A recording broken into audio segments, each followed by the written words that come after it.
शेतजमीन, घर, मालमत्तेवर अतिक्रमण झालंय का? कायदेशीर मार्गाने स्वतःचा हक्क कसा मिळवाल हे आपण या व्हिडिओच्या माध्यमातून पाहणार आहोत। त्याआधी दवंडी चॅनल पहिल्यांदाच पाहत असाल तर चॅनलला सबस्क्राइब करा, जेणेकरून आमचे लेटेस्ट अपडेट तुमच्यापर्यंत लवकरात लवकर पोहोचेल। अनेक लोक रिकाम्या जमिनीवर अतिक्रमण करतात आणि तात्पुरते बांधकामही करतात।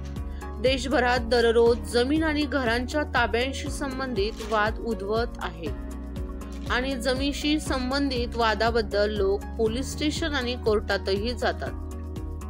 जमिनीवर अतिक्रमण म्हणजे काय? तर एखाद्या व्यक्तीने दुसऱ्याची जमीन आणि मालमत्ता बेकायदेशीरपणे कब्जा केली आहे किंवा हडप केली आहे। सहसा एखादी व्यक्ती जमिनीवर अतिक्रमण करण्यासाठी तात्पुरते बांधकामही करते। तर कायदा काय सांगतोय? भारतात जमिनीवर अतिक्रमण करणे हा गुन्हा मानला जातो। भारतीय दंड संहिताचे कलम 441 जमीन आणि मालमत्तेवरील अतिक्रमणांशी संबंधित प्रकरणामध्ये लागू होतो।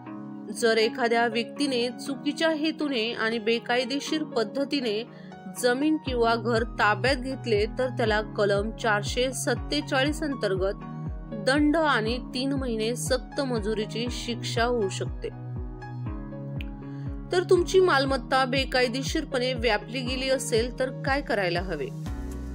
दरम्यान जर कोणी तुमच्या जमिनीवर किंवा मालमत्तेवर बेकायदेशीरपणे कब्जा केला असेल तर प्रथम त्याबद्दल संबंधित अधिकाऱ्यांकडे तक्रार करा। दुसरं म्हणजे जमीन मालक अतिक्रमण करण्याविरुद्ध खटला दाखल करू शकतो। न्यायालयात याचिका दाखल केल्यानंतर न्यायालय अतिक्रमण थांबवू शकते आणि भरपाई देण्याचे आदेश देखील देऊ शकते। जमिनी अतिक्रमणांच्या बाबतीत न्यायालय जमिनीच्या किमतीच्या आधारे भरपाईची रक्कम ठरवते। बेकायदेशीर कब्जा करताना तुमच्या मालमत्तेचे कोणतेही नुकसान झाल्यास तक्रारदार ऑर्डर 39 च्या नियम 1, 2 आणि 3 अंतर्गत भरपाईचा दावा करू शकते।